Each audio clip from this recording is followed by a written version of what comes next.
రైతులు హర్షించింటే వాళ్ళు ముందుకు రావాలి కదా. ఎవరన్నా వచ్చారా? ఎక్కడన్నా రైతులు హర్షించిన చూసామా మనము? ఎందుకు ఇంకా మసిమూసి మారేడుకాయ చేసి మభ్యపెట్టి రాష్ట్ర ప్రజలను అధోగతి పాలకు తీసుకెళ్ళొద్దండి అనేది నేను చెప్తున్నా. మస్తానరావు గారు, మీరు కానీ నాగార్జున గారు కానీ చూస్తారు కాబట్టి గుర్తుపడతారు. గుర్తుపట్టి మార్చారంటే దానికి సమాధానం చెప్పట్లేదు. జగన్ గారు 10 సార్లు మాట మార్చారు. ఆయన 30,000 కావాలన్నాడు, నదీ తీరం అన్నాడు, రాజధాని అన్నాడు, 3 రాజధాని. ఎందుకు ఇన్నిసార్లు యూటర్న్ తీసుకున్నారంటే సమాధానం టైం కూడా వస్తుంది. మనం మళ్ళీ ఇంద్రనీళ్ళు మాట్లాడాలి, నాగార్జున మాట్లాడతారండి. ఒక్క నిమిషం అండి, ఒక్క నిమిషం. శ్రీకాంత్ గారు, శ్రీకాంత్ గారు ఒక్క నిమిషం. మస్తానరావు గారు, శ్రీకాంత్ గారు ఆగండి ఒక్క నిమిషం, ఆయన మాట్లాడతారు ప్లీజ్. ఆయన మళ్ళీ ఇంద్రనీళ్ళు కూడా మాట్లాడాలి. నాగార్జున గారు. సార్, వైసీపీ మిత్రులు చాలా చక్కగా చెప్పారు. ఏం చెప్పారంటే మేము రాజధాని కట్టలేము, మా వల్ల కాదు, మేము చేతులు పైకెత్తేస్తామని చెప్పేసి వాళ్ళు చెప్పగానే చెప్పారు. క్లియర్, మీరు కట్టలేరు కదా, మేము కడతామో లేదో మాకు తెలుసు. ఒక్క విషయం శ్రీకాంత్ గారు ఒక్క విషయం ఆగండి. శ్రీకాంత్ గారు నేను మాట్లాడిన తర్వాత మీరు మాట్లాడారు. ఒక నిమిషం, మళ్ళీ ఇంద్రనీళ్ళు కూడా మాట్లాడారు. సార్, నేను మాట్లాడిన తర్వాత మీరు మాట్లాడండి. మేము మాట్లాడిన తర్వాత మీరు మాట్లాడండి. శ్రీకాంత్ గారు డోంట్ కన్జ్యూమ్ టైం, ఎందుకంటే ఇంద్రనీళ్ళు మాట్లాడారు. Let him clarity. ఒక్క నిమిషం మీరు మాట్లాడండి. సో వైసీపీ సోదరులు ఏం చెప్తున్నారంటే మేమైతే రాజధాని కట్టలేమయ్యా, మా వల్ల కాదు, మేము చేతకాలం, మేము చేతులపై కట్టని చెప్పడం జరిగింది.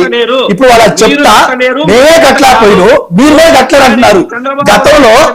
గతంలో అంబాటి రాంబాబు గారు అన్నారు ఏమంటే, అరే ఇంత పెద్ద మనిషి ఈ ఇరిగేషన్ ప్రాజెక్టు నాకే అర్థం కాలేదంటే సామాన్యుకి ఏమర్థమైంది, అన్నట్టు అరే మా జగన్ మా మావి గారిని మావయ్యే రాజధాని కట్టలేకపోతున్నారు, ఇంకా మీరే రాజధానిగా చూపిస్తాం.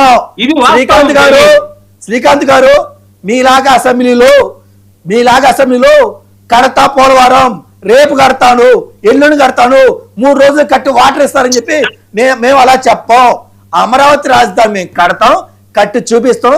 కట్టి చూపించి 29 ఎలక్షన్ కి అమరావతి చూపిస్తాం, 34 అమరావతి కూడా చూపించి మళ్ళీ అదే ఎలక్షన్ కి వెళ్తాం. అదే క్లారిటీ క్లియర్ గా ఉంది. నెక్స్ట్ అమరావతి రైతుల గురించి మాట్లాడతా వాళ్ళు బాధపడుతున్నారు అది ఇది అంటూ మా సోదరులు చెప్పడం జరుగుతుంది. అలాగే అమరావతి రైతులు దగ్గర ల్యాండ్ లాక్కున్నారని జరుగుతుంది. అది పంటలు పడే పంట ఉండలేదని మా సోదరులు చెప్పడం జరుగుతుంది. నేను సూటి ప్రశ్న అడుగుతున్నా, నేను ఒక రైతు బిడ్డని, ఈ రోజు కూడా ఇంటికి వెళ్ళినా కానీ వ్యవసాయమే చేస్తా, ఇబ్బంది ఏమి లేదు. నేను అది ఓపెన్గా చెప్పుకుంటున్నాను కదా.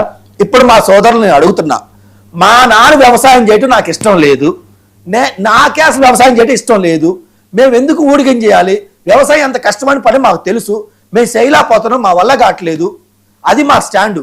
మరి మీ స్టాండ్ అండి, నిజంగా వ్యవసాయం చేయకపోతే ఆరోగ్యం ఉండదనుకుంటే మరి మావిని సీఎం జాబ్ వదిలేసుకొని, అపోజిషన్ లీడర్ జాబ్ వదిలేసుకొని ఆయన హ్యాపీగా వ్యవసాయం చేసుకోవచ్చు కదా.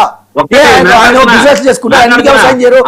మా అయ్యలో మా తాతలో మేమైతే వ్యవసాయం చేయాలి, మీరు వ్యవసాయం చేయకుండా ఇంకేం రైతులకు ఏమీ లేకుండా చేశారు మీరు. రైతులు హ్యాపీగా ఉన్నారు, పొలాలకు రేట్లు వచ్చింది, గవర్నమెంట్ తీసుకుంది, రూపాయలు మిగిలిందని చెప్పి రైతులు హ్యాపీగా ఉన్నారు. బాధపడలేదు, మాది గుంటూరే, మా రైతులు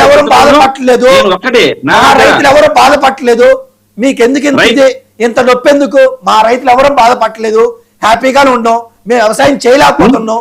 బాబు గారు డెవలప్మెంట్ నమ్మకం ఉంది, అక్కడే తెలిసిపోతుంది. మీ రైతులు మా రైతులు రైతులు కాదు కదా, మీరు రైతులు కాదు కదా. మామూలుగా రైతు ఎందుకు అవుతారు సార్? రైతు ఎందుకు అవుతారు? రైతులకు కాదు కదా, మామూలుగా రైతు కాదు కదా, ఎందుకు బాధ? ముందుకు బాధ ఉంటే మీరు అదే రైతులు ఏం చేశారు? ఆఖరికి కౌలు కూడా శ్రీకాంత్ గారు రాజధాని రైతులు